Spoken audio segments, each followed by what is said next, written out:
Senator, as we speak now, ano po ang parliamentary status ng impeachment complaint na naihatid sa Senado noong pong Miyerkules ng gabi? Ano po ang tawag ngayon sa kanya? Ano po yon? Siguro ang matawag natin yan is filed and received. Okay? Filed and received by the Senate. Kasi ang binasa ko yung rules namin, ang unang gagawin dapat ng Senate President ay mag-communicate na siya sa House of Representatives na natanggap na. Okay. And then sasabihin niya doon sa sulat, it will be taken up by the Senate at a time and place, date, time and place that the Senate will determine. So wala pa kami ron. We cannot, hindi pa namin masasabi kailan kasi wala pa kaming formal na trial calendar eh. Opo. Sige po. So yan po yung kanyang status. Bagamat hindi nga po ito nangyari, Senator Coco, no, na nung tinanggap ng inyong SecGen yung articles of impeachment, hindi siya naisama sa inyong order of business nung araw na iyon, noong pong Pebrero 5. Ano pong ibig sabihin nung kundi naisama po sa inyong order of business?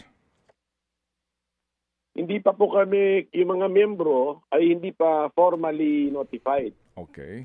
So natanggap lang ng Senate Secretary, pero ano na yata yun, malapit na atang alas 6 niya na natanggap yun eh, ng gabi. Hindi naman namin mino-monitor yun eh, kung ano nangyayari sa Office of the Senate Secretary. So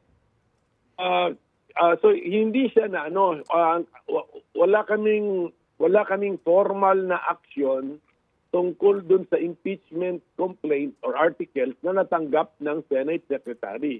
Sa ngayon, wala pa kaming formal na action dun. Ayun, yun po ang status nito. So,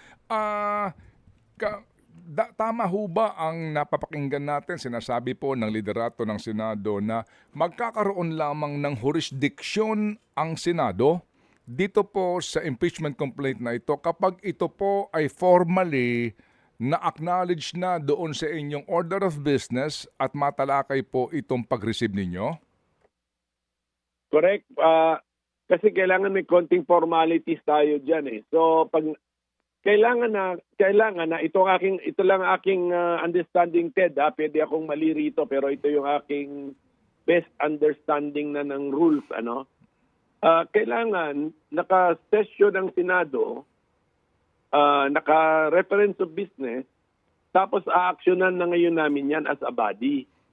Siguro ang action na namin dyan is we will convene as an impeachment court and then refer that matter to the impeachment court.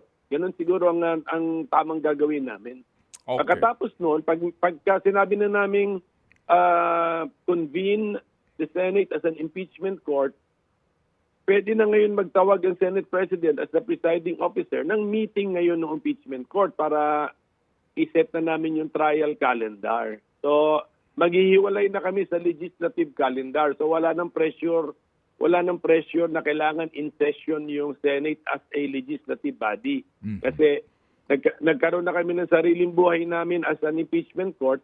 Meron na kami sariling kalendaryo o schedule as a trial court, as an impeachment court. Okay, sige po. So bago po natin tunghayan yung usapin po ng pagpapatawag ng special session, ano-ano ho ba ang dapat pong paghandaan ng Senado bago po masimulan yung pong pagbuo ng pagturing sa inyo na impeachment court and eventually po yung impeachment trial? Ano bang mga dapat paghandaan na importante mga bagay po, Senador? Pinaka-importante yung rules.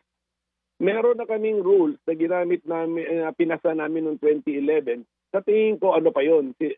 Since hindi naman namin repeal yun o binago, yun pa yung existing. Pero siyempre, i-apply namin yun sa nangyaring corona impeachment para madagdagan namin ng mga mas detalyado ang rules. So pwedeng i-improve ang impeachment rules. Gawin na yan. Number 1. And then number 2, siyempre check yung physical premises. Madali na yun kasi nagamit naman yung the same session hall.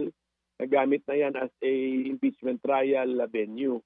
And then number 3, marami kasi nagsasabi na we have to wear parang judge's robe para remind kami parati na we are no longer mere politicians, but we're also going to perform legal function na kami ay magiging mga husgado.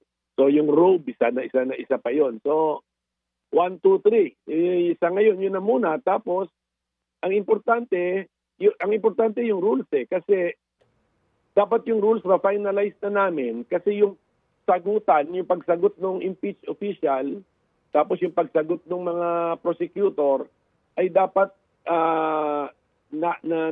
napasaloob na yan sa rules eh. Kaya i-finalize na kaagad yung rules. Pero ang reminder ko lang, yung corona impeachment, 2011 ata yun, or 2012, basta yung corona impeachment, natapos naman yun under this same existing rules. So, ito optional na lang ito kung gusto namin i-improve.